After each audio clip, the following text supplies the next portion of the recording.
Pedro from A&P-REACTS. I'm here today with Chad Green of Frozen Soul to talk about Crypt of Ice, out January 8th on Century Media. How's it going?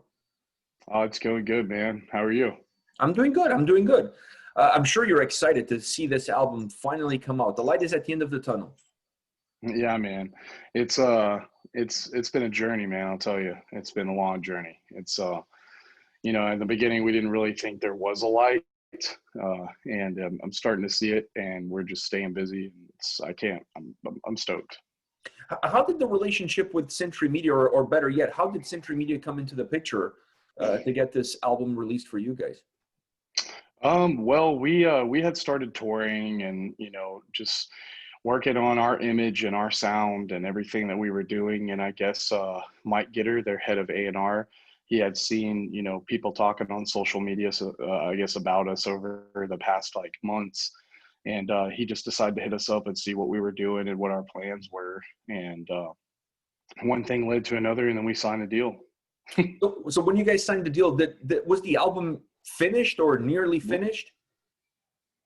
1 second. There we go. No. So, okay. Yes and no. We actually thought it was finished. And it turned out that we needed to revisit some things that we just weren't happy with. And we also had gotten a new guitar player and a bunch of stuff. So we got all that stuff collectively figured out, and then, crushed the rest of the record. How is the creative process behind an album like this? How do you guys approach the actual making of the record? We just kind of come up with individual ideas and splash them by each other. We meet up with our phone recordings and all that stuff that we did, and then we just flesh things out. And then we literally beat it to dust over and over again until we finally like it. And sometimes we never really fully like it, but we're just like, okay, this is kind of good enough, so let's just go with it. Yeah, this is the version that you guys like the most. Exactly. Yeah, exactly. Do you guys have goals for when you were working on this record, did you have an end goal? Like, okay, we want to have this album sound this way, or we want this album to feel this way, or you allow yourselves to be a little bit more organic when you're putting things together? Honestly, I think for this record and also our demo, it was a lot more organic. It was definitely we just felt it out, and we didn't really know what we were doing. I mean, we've all been playing music and writing music for a while, but we didn't really know or have anything to go off of other than our favorite bands and what we like. Yeah, so I think it's more organic for this one. The next record, though, we're taking a lot more consideration and time into how we structure things from an outside perspective first, and then we're going to go in and do what we normally do. So I'm sure you've heard this before, but the first time that I listened to you guys, I thought you guys were from Belgium or Germany or yeah, somewhere in Europe. The last place that I thought would be the USA. You guys have a very defined sound, but a defined sound that normally does not come out of a band out of this continent. You know what I mean? It comes more out of Europe. Do you get that a lot? We do. We get that a whole lot. Even in comments and stuff from people when they see our artwork and stuff, they assume we're a black metal band and stuff, and we're just from Iceland or Norway or something. And I'm like, no, we're from the fucking heart of Texas, where it's hot as hell, and there's not an ounce of ice in sight. But our stuff kind of stems from life and stuff, and life can be pretty cold.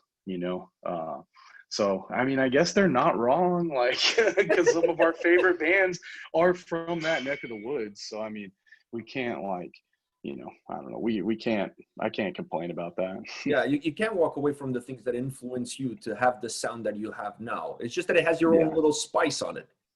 Right, yeah. One of the things I felt about this record was that it had a chunky sound, but it had a very well-defined chunky sound to it. It's very robust. When you listen to this album, you're listening to this album, and you're listening to everything on this album. The soundscape that you guys created, it's not thin at all. You could feel all the different elements. Do you know what I mean? It's like when you're eating a meal and you can taste all the different ingredients that goes into it.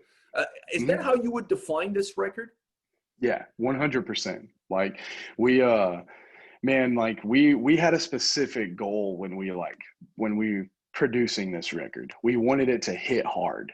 We wanted it to be like audible. We wanted you to understand the vocals. We wanted you to hear the independent instruments, but we wanted it to still remain old school sounding, have that roomy bang, that all of our favorite bands had. And, I think we're happy with it. I mean, we're happy with how it turned out. My favorite part about the entire record is 100% the toms for the drums, because when they're hit, if you're listening on a system that's got like bass, it's going to shake your speakers. Like it's going to shake the room. And our guitar player actually, well, both our guitar players now work at Guitar Center. And when we went in to figure out what PA we were going to buy, we cranked our masters through every sub and speaker in that room, and we shook the whole building. And I was like, all right, so I'm happy with the way the toms sound. So yeah, Yeah, I it's mean, I think it accomplished what we wanted to accomplish. We didn't want something to be flat and stuff. We wanted it to be heavy, because when it boils down to it, we're not the most complicated band on the planet. We don't add a bunch of extra stuff. Like, we're a meat and potatoes death metal band. We like hitting you in the face. That's yeah, it, no, yeah. And so we wanted this record to hit you in the face when you listen to it. And I mean, it hit us in the face. So hopefully, I'm glad to hear that you feel that way, because that's really what we wanted to accomplish. Yeah, there's a warmth to the sound. I was actually just talking to Bradley about this because we were talking about different styles, different sounds. And one of the things that I felt about this record is that you guys capture a little bit of that old school European death metal sound, but Yeah. the production is more modern. But it walks that fine line. Do you know what I mean? Like, if like you're listening to Hmm. the record, it feels old school, but it doesn't feel like old school necessarily all the way through, because it has a more modern production, but not Yeah. overly produced. Like, it's still grimy. It still has all this roughness. Well, it's a very hard balance to reach. Yeah. But for you guys, was that the end goal? And how quickly did you get to that end goal? Um, I think that was the end goal. We wanted it to be old school, but we wanted it to be new. And I don't know, it kind of came together like rather quickly in the production process. We recorded it and we had a sound that we liked, and then Daniel just worked his magic. He knew exactly what we wanted. He used to play in this band. And on top of that, he plays in our other band, End Times. He's recorded Power Trip. Um, a ton of bands that are going for that more old school sound, but with a new school vision. So I don't know. I think it came together rather quickly, honestly. So, matter of months, really. Every album has challenges, and death metal as a genre also has challenges when you're putting a record together. What were the Hmm. most well-defined challenges for you with this album? Oh man. Um, I think it was mostly just like, I don't think it as much had to deal with like our end of things. It mostly had to do with like the pandemic. Because like we were in the studio when everything shut down, and like having that lingering feeling of like, is an apocalyptic like, wasteland in our near future, in the back of our minds, like while we have to finish this record and then shoot music videos and, work on all of our merch and art direction and the campaign for the future. Like, that was the hardest part about it, is like the uncertainty, because in the beginning we were like, nah, nothing's going to happen. Like, I work at a bar, so my bar shut down, and I was like, okay, we'll probably reopen in a few weeks. And then it's like continuing to work on things as like we're like, there is like, you know this isn't changing anytime soon. We got to stick it out, and it's still maintaining that positivity in your brain and staying motivated to do the things that you need to do and that you have to do to make your band survive while having all that stuff going on. So that was honestly the most challenging part about making this record. 100%. I mean, you have the pressure of releasing the album, you have the pressure of putting it all together, and then you add this on top. Like, I'm Yeah. sure it's overwhelming. It was pretty overwhelming.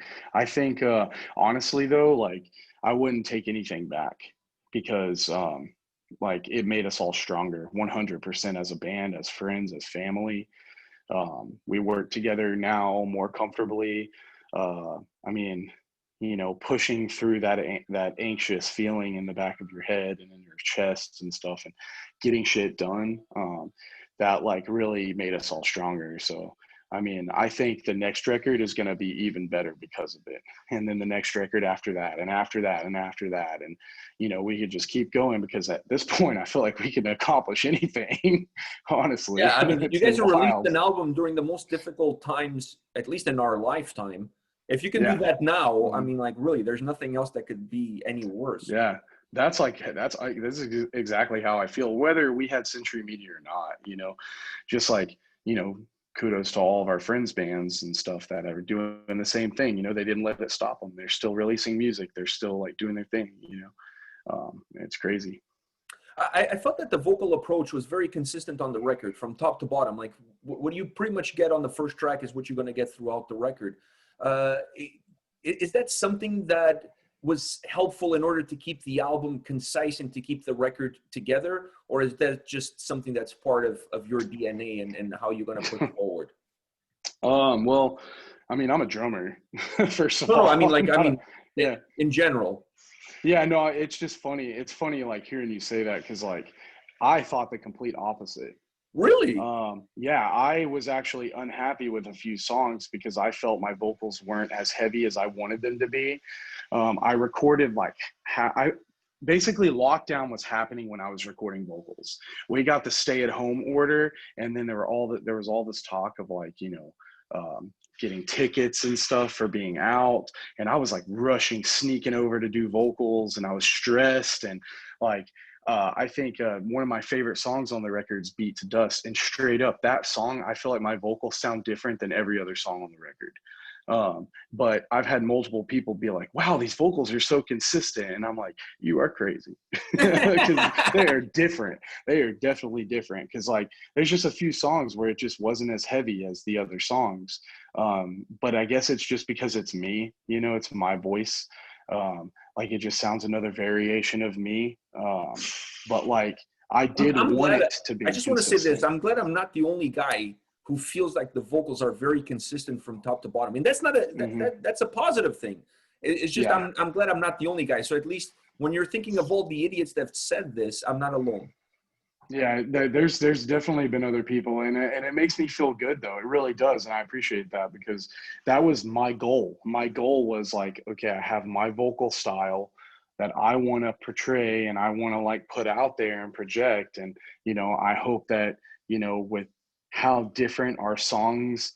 It's so weird, man. Our perception as a band and like artists and whatnot is so different from like it's so weird having the perspective we have and then hearing someone say how they interpret what we're doing because I guess it's just me being like new to this, you know, and not really experiencing that much. But it's so weird how like it's not as our stuff isn't as different as we thought it was. You know, like we thought each song was a completely different feel and completely different sound than every other song on the record. But it turns out that like, you know, people are taking it in and listening and showing us like, hey, stop overthinking things, you know, so it's awesome. I Yeah, I was appreciate you. actually going to ask you next if you guys were going to take some liberties with the vocals for the next album and try a few different things, which is strange now because you feel like you guys already did that anyways. Yeah, yeah, 100%. Yeah, like I did, there's a couple of like, so now, because all through this pandemic, we've been practicing 3 or 4 days a week because we started out, you know, we started out with each other when all this stuff went down. So, I mean, we've seen each other like all the time. So we're like, okay, if, you know, we got to stay positive. We're with each other every day anyway. We're not going out and eating. We're not going out and doing that stuff. So let's just practice. Let's just practice. And our style has like changed because of that. And we have started to experiment with other stuff. And yeah, I mean, like there's even some of these songs that like I do some, you know, John Tardy style stuff, you know, live where I let my words really stray, you know, but on the record they don't sound like that. So, and I think that's just the way bands, bands evolve. I mean, look at Metallica. Look at how look at their vocals now versus how they Yeah, I were. was just gonna say, look where they started and look where they're now. Yeah. So, but I mean, like, yeah, I think, yeah, it's weird, man. Like, I think we're gonna try all sorts of things. We said we'd never put a solo in the record. Well, we did a cover song that we recorded at the same time, and it's got a huge solo in it, and we did the solo. So who knows? We may experiment with all kinds of stuff on the next record. We're just gonna do what we love. It's weird. Like to do Like, covers. I mean, a lot of bands don't like to do that kind of stuff. Um, no, like we like covers. I mean, we covered, Mortician, on the demo, and and I don't know, we've played with a bunch of different covers. We've played with a bunch of different covers during practice, and we're trying to learn more covers just because like it's a good way to keep yourself on, on your feet. But no, I'm not afraid of covers. I mean, we don't want to do them a lot. I mean, I don't want people to know us more for a cover than our own music. Yeah, that's true. Um, I can see but I that. mean, we have fun. We have fun. It's all about having fun, man. And we Yeah. have a lot of fun doing covers. So we'll definitely do it more. Now with the album approaching the release date, January 8th, I mean, it's just really around the corner. Once Christmas is over, next thing you know, you got the album out. Do you have Yeah. any personal or the band, do you guys in general have any expectations on what you would like this album to bring to you guys? Um, at this point, man, 2020, dude, I don't have any expectations for anything. If I'm just being real, like, who knows, man? I feel like all my expectations have just been like, uh, you know, met or not met in some positive or negative way. And I think it's better to just take it as it comes and just keep being positive. But, I still have that hope in me that like it carries us on to like be able to do bigger and better things, touring the world, just like all sorts of stuff, man. Like the stuff that we should be doing right now with our record, before it comes out, we should already be on tour right now. I mean, we were supposed to be on tour with Gatecreeper right now. Um, so Gatecreeper and Devourment. So, that's like, something that's going to have to be rescheduled. And, just we're supposed to be like experiencing things from like you know, a different playing field. And right now we're at home. So I don't know. I just hope, it allows us to do the things that we've always wanted to do. And, we're just going to keep going regardless. So. Mhm. One last question for you. If you had to define this album in one word, what would that be? Um, Pissed off. It's two Pissed words, but we off. can put them as one word. Like pissed off. We can hyphen it. We can hyphen it. Just one word smashed together in all caps. Pissed off. And that sums up our band in general, man. We're like pretty low IQ. Like we like our wrists to just hit you and hurt and stick with you. And we're not trying to, impress you with like solos and crazy shit. We just want heavy ass music that makes you want to bang your head and throw a brick, you know, like that's it. That's what we write. So, pissed because the songs are pretty pissed. They are. I mean, they're pretty pissed, and they come at you hot and heavy, and they really pound you track after track after track. I'll tell you this: this album is really impressive. I really enjoyed this record, and it's really Thank you. impressive. And when you consider everything that's gone into it, the whole pandemic, all the nightmares, all the hard work to put a record like this together, releasing an album like this on a label the size of Century Media, there's a lot of things that could scare one or at least intimidate somebody, and perhaps put you in an uncomfortable position. But this record sounds very comfortable, and it's an outstanding record. Thank you. I couldn't think of a better way to get 2021 underway. Thanks, man. That truly means a lot. I mean, we put everything into it, like there's a lot of anger and pain and a lot of happiness and a lot of just cold ass shit, man, in it. So it really makes me happy to hear that, dude. Well, I appreciate you. it is a Crypt device, so You got to have some It's got to be cold cold, shit in man. there. Yeah, it's got to be cold. Yeah, You got to be it's got to stone be cold. cold. You got to be stone Yeah, cold on this one. Well, Chad, yeah, man, thank you very much for your time today. I really yeah, man. appreciate it. Thank All you. the best with the release on January 8th. You guys have a really incredible record in your hands. I really enjoy listening to this album. So Hell yeah. congratulations to you and to the rest of the guys Thank in the you. band, to everybody, and all the best. Yeah, man. Thank you very much. Thanks for having me. Hopefully we can do this again sometime. Yeah, we will for sure. I hope to see you guys All on right, the man. road soon. All right, brother. See you Take later. care, man.